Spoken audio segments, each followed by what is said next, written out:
Potomac review, if you've watched that. I'm late to this review for a different reason than work. Like, I have been doing stuff, like, when I like a show, I'll get to it, right? I just haven't been motivated with this one for the last 2 episodes, I think.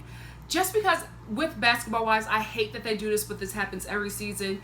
We hit a lull, like a really dull few episodes within the season, and then they pick back up. They always have this. They start strong, then they die off in the middle, and then like right towards the end, it kicks back up, and we have powerful episodes later on in the season when we're about to hit the season finale. They do it all the time, and then I'm, as a loyal viewer, I sometimes feel like it's not worth my time because they just don't seem to be bringing it every episode. And when you have a show like The Real Housewives of New York or The Bachelor in Paradise, like those shows are really bringing it every episode. When you have stuff like that that you want to see, like I want to be excited to go and watch these shows, and I haven't felt that way for these past 2 episodes. I'm just like, y'all could have kept these, you know what I mean? So I'm actually only reviewing this episode because I know that it's going to tie into what's going to come up, so I don't want to miss too much. So I just want to discuss with you guys a little bit, also because I know that you guys want to talk about it, and if I've missed something, let's discuss, give me some extra tea, because I'm gearing up for the episode coming up. So let's get into it. First of all, CeCe is 46, child, black don't crack, and neither do Filipino. She looks great. She looks great, and not saying like in black years, 46 is not old, you know what I mean? Like we still are snatched even at 46, but I would have never thought that she was 46. She looks good. Now I feel like her relationship with Byron is more appropriate. I thought she was like some young little, you know, Jersey chaser, right? But she's, you know, age appropriate. To be quite honest with you guys, I was wrong about her in the beginning. I had no problem saying when I'm right or when I'm wrong, especially when I'm right. But yeah, like I don't have a problem with saying that. Like I misjudged her. I really did.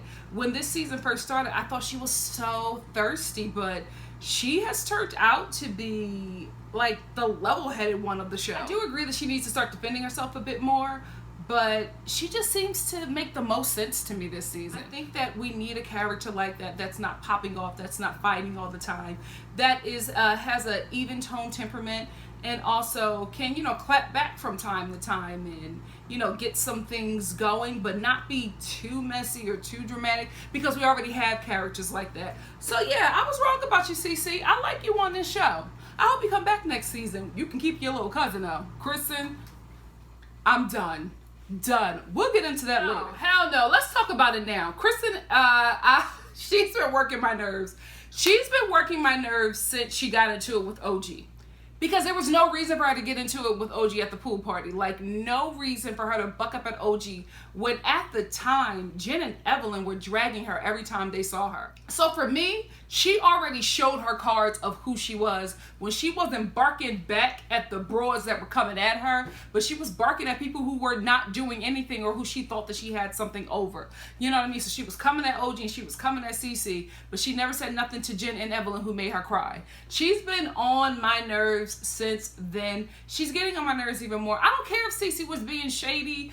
I don't care if she was being messy by bringing it up the party or whatever. Listen, the party wasn't a slip of the tongue. She knew what she was doing when she talked about it in front of Kristen, because she wanted to hurt Kristen. She wanted to let Kristen know that she's moving on as well. You got your little crew and I got my crew. My life is still going on. I'm still having a good time. Because Kristen was visibly hurt about not being invited to the party. And I didn't like how Malaysia was just like, you know, in her confessional, like trying to get on CeCe about it. I'm like, nah.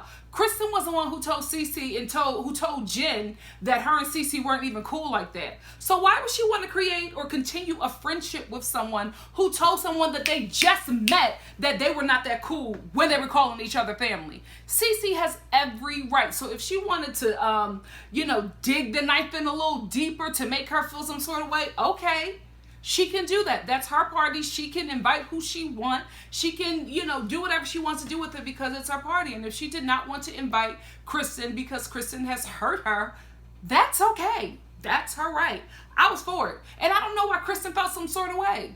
Like, you said that y'all weren't cool like that. You said that y'all weren't family. You have been so disloyal to CeCe this whole season. So why do you think that she would invite you to her party? Like, you want CeCe to overlook the poor behavior, the poor treatment that you give out to her, but she can't overlook how you have basically thrown her aside for these new broads that you don't know anything about them. You're still getting to know Jenn, and I really feel like Kristen is going to get dragged at the reunion for her loyalty to Jenn. And I think that the only reason why she's being loyal to Jenn is because Jenn comes with Evelyn. They're a package deal. And let's be honest, on this show, they are the cool chicks. But they are the cool chicks right now that are in the wrong. And she is aligning with the wrong side. And I think that's not going to go well for her at the end of the season, and especially at the reunion. She may just flip it on me and, surprise us all. But right now, I'm just like, Kristen, you are on track to getting dragged at this reunion, and we're probably going to start with Tammy dragging you by your baby hairs. I like that Jackie did a PSA for police brutality, and I get it. I totally understand. I have nothing wrong with the subject of it. I'm just so sick of these shows that focus on kept women, specifically of the African or African American affiliation, well, heritage. It's been a long day. I just came from rehearsal for a really huge job. So yeah, it's been a long day, but I wanted to come here and talk to my family. Anyway, I'm over the PSAs. I'm over women's empowerment.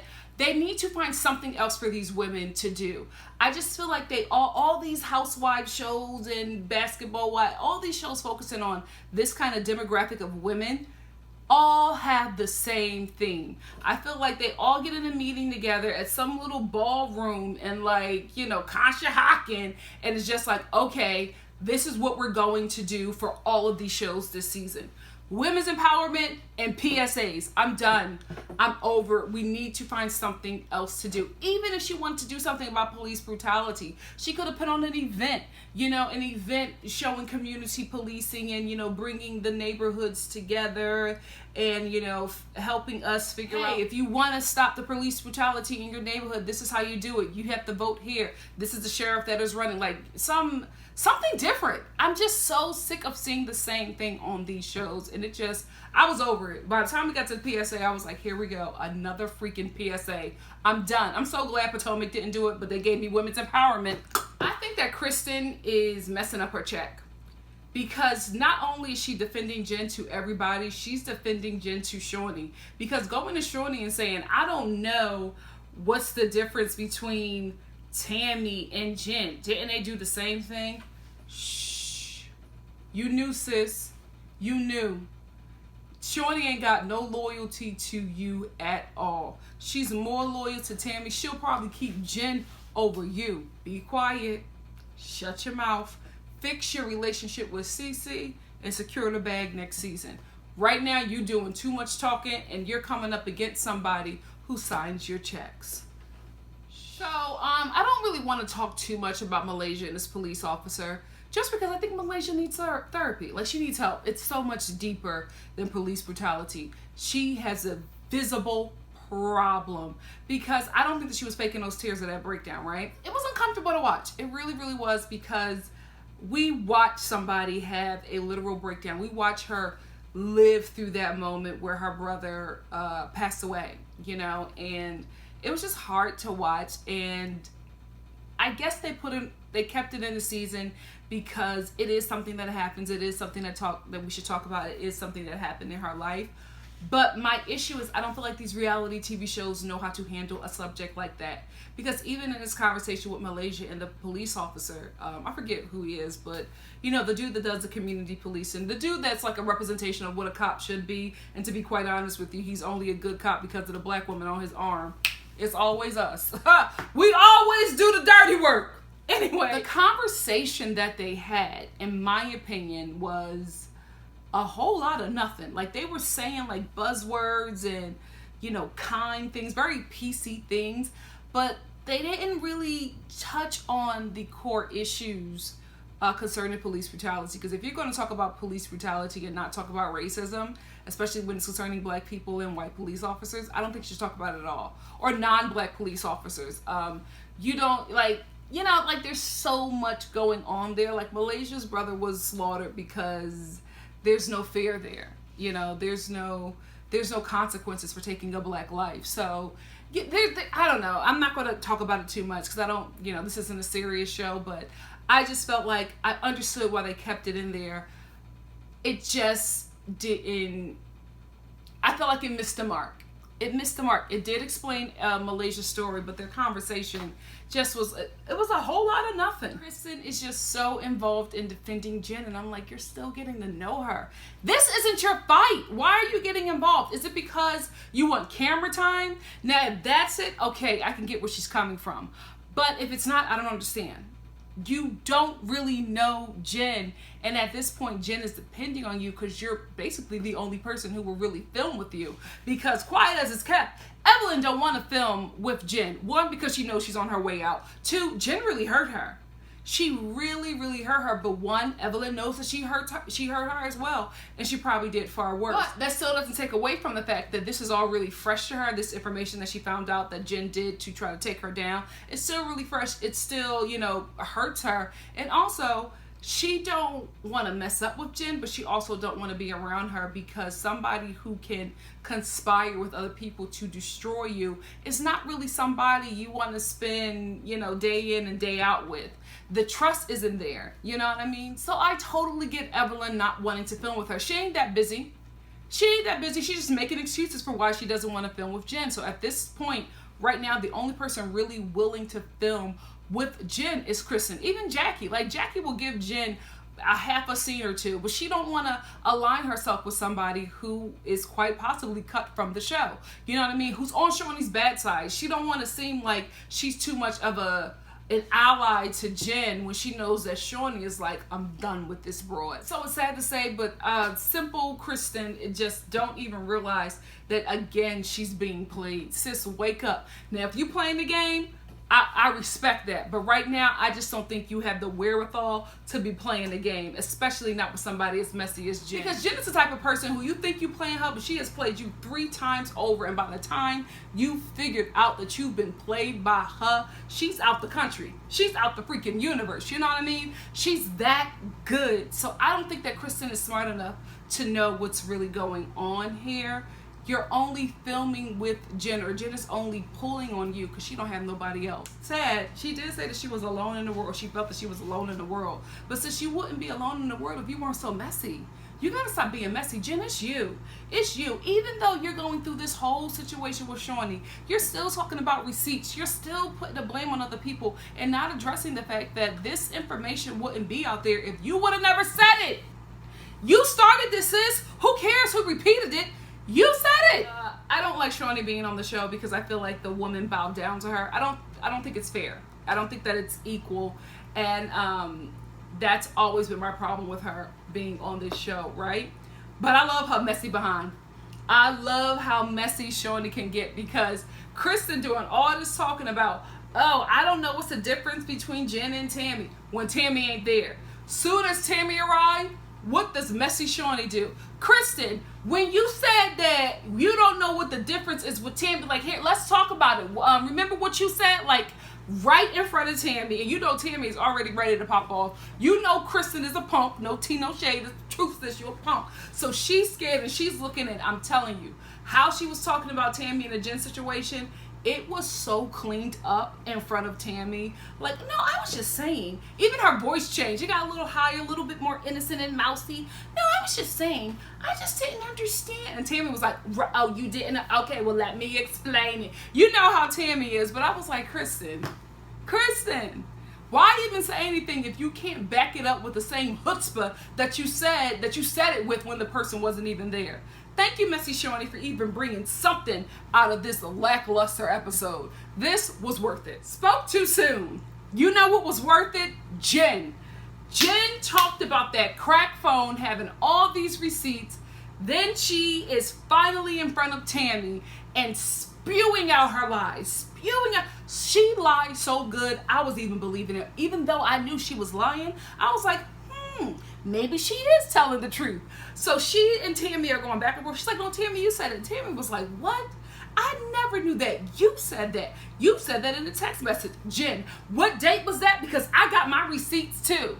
Jenn pulls out this crack phone, starts going through it, right? And I'm just waiting. I'm like, ooh, Jenn about to pull out her receipts. She been telling everybody the whole season she got her receipts. So Jenn goes, what date was that again?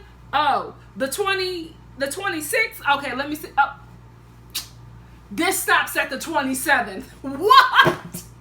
Sis, you went through all of that, telling everybody that you got these receipts, threatening people in scenes, and then you finally get your moment, and you pull out the oldest trick in the book. Jenn, you just proved you are a liar.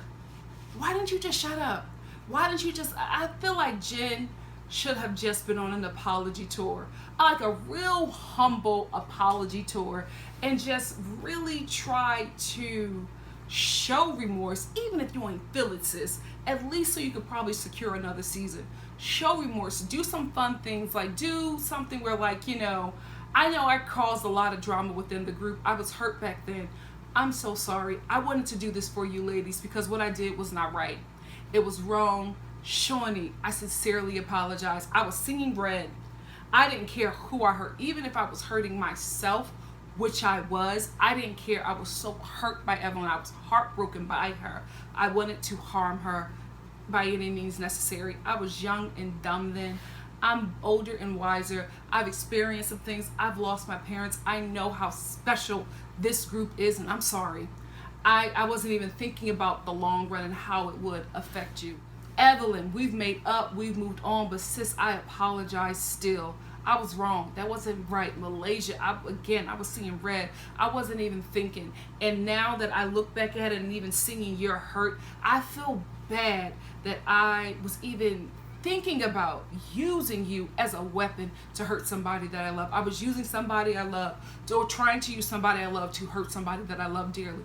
I'm sorry. I was wrong. Please forgive me. Jackie, I apologize for even bringing you into this mess. You didn't even need to be a part of this. I created such a dark cloud over this group with my past discretions. And it's coming out now. It doesn't matter that Tammy said it. I should not have, that Tammy repeated it. I should not have said it. And Tammy, I apologize because I should not have brought that to you. I should have handled my situation like a woman, and I didn't. And I was wrong. Ladies, I'm so sorry. I set up a trip for us to go to Palm Springs for just like a girls' weekend, a girls' getaway. We're going to do spa treatments. We're just going to have a really good time. Everything is on me. I don't know if you'll forgive me anytime soon or if you ever will, but I just want to start here because I'm sorry.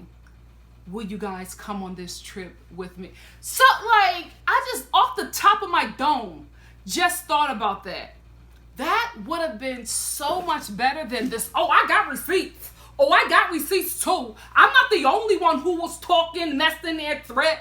Like, your response was so negative that nobody wanted to rock with you. Like, she could have done it a totally different way and would have had a much better outcome this season, but she didn't own it. She didn't own it. Jenn constantly plays victim, and it's sad. It really, really is, because she plays victim to the point where she doesn't have anybody else in her corner anymore. Because you never take responsibility for anything. You constantly make yourself a victim in situations of negativity that you create. You know, so it's unfortunate. It really, really is. And it's unfortunate that it may cost her her only check. Because I don't know what else Jenn is doing. I don't think that lip gloss thing that she had was popping or is still popping or, you know, was sold. Or I don't think that's going on anymore. I don't think she's getting alimony from that dude. So I don't know what she's going to do at this point. And I don't think she can even sell anything right now because her persona, her image has been a bit tarnished this season. She will probably have to come back and have like a comeback season, a more brighter and positive season, and then start hawking stuff. But at this point right now, don't nobody want to buy nothing from you, sis. Unfortunate. Unfortunate. Anyway, that's where it ends. I wanted to talk about that because that's going to lead us into the next episode, which looks like it's going to be juicy, and I cannot wait. And if you like what you see here, please like, comment, subscribe, and share, and I will see you next week for the following episode of, I was going to say, The Real Housewives of Potomac Basketball Wives. I'll see y'all soon, guys. Let's discuss this episode in the comment section below. Let's talk about it. Let's talk about it. Love y'all.